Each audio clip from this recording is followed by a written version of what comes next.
In this video, we're going to start a new estimate repair order with an existing customer. To begin, you press F6 or click New right here.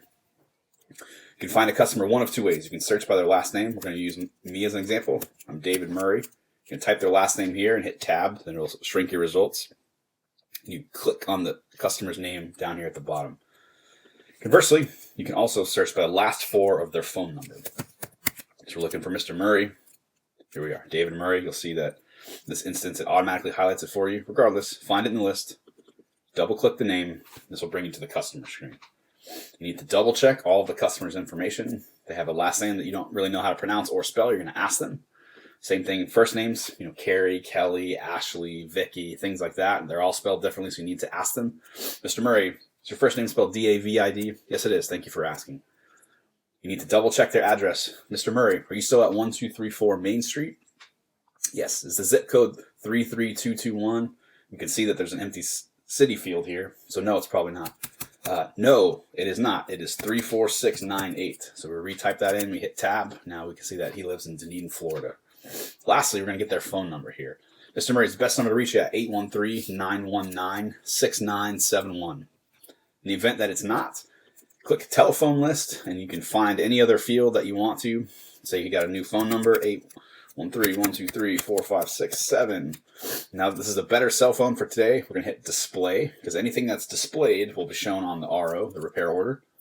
So we're going to hit display. We need to uncheck one of these other ones. So we're going to hit OK. You can see here that we now have these two phone numbers for Mr. Murray today.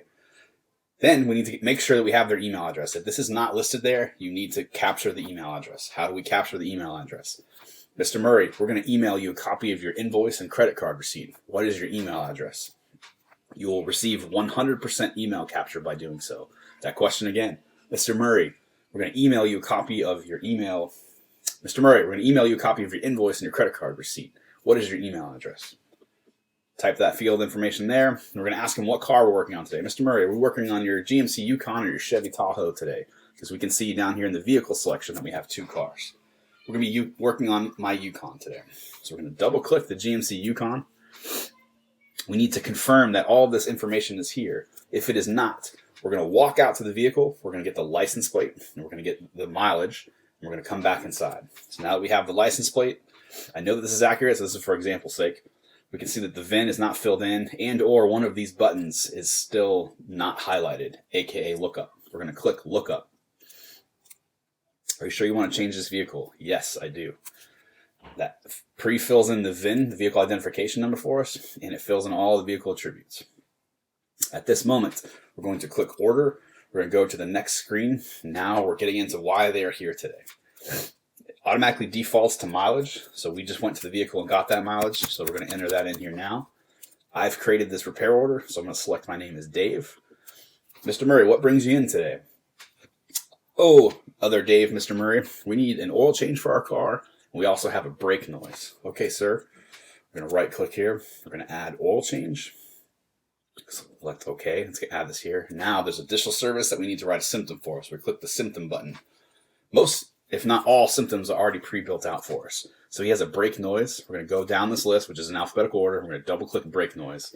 We're presented with all of these questions in this field box here. These are the questions that we need to ask the customer, and then write that reply down here while deleting all this text. So basically it's saying squeal, trip, grind, groan. Mr. Murray, what kind of noise are we having today? Does it happen at all speeds? Is it worse in the morning? Does it vibrate in your steering wheel or seat? And how can we replicate it?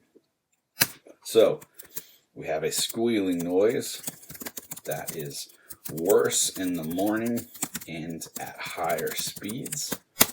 To replicate, drive at highway speeds, then stop. We're going to correct our spelling here by right-clicking on that, replication. Then we're going to hit save. Now that we've created the oil change and the brake inspection, we're going to go ahead and print out our paper, because in the state of Florida, we still have to use paper. So how do we do that? We click ProPack. We click Report Pro. This will launch what we affectionately call the blue button, which is this guy here. It's the first time of the day, so we need to click our templates. So we're going to click Modern. What this will do is now populate the estimate that we have to have signed by the state of Florida, and that is this box here. You need to have the customer sign this, make a selection, and date it.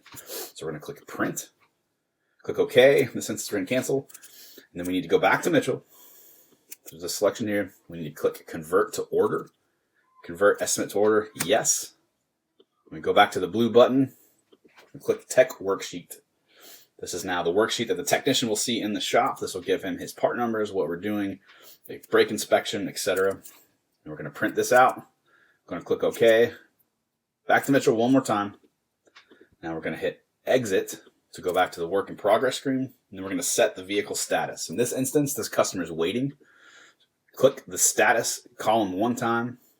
And you click the down arrow. You select oil change waiter. And that is how you create an estimate for an existing customer.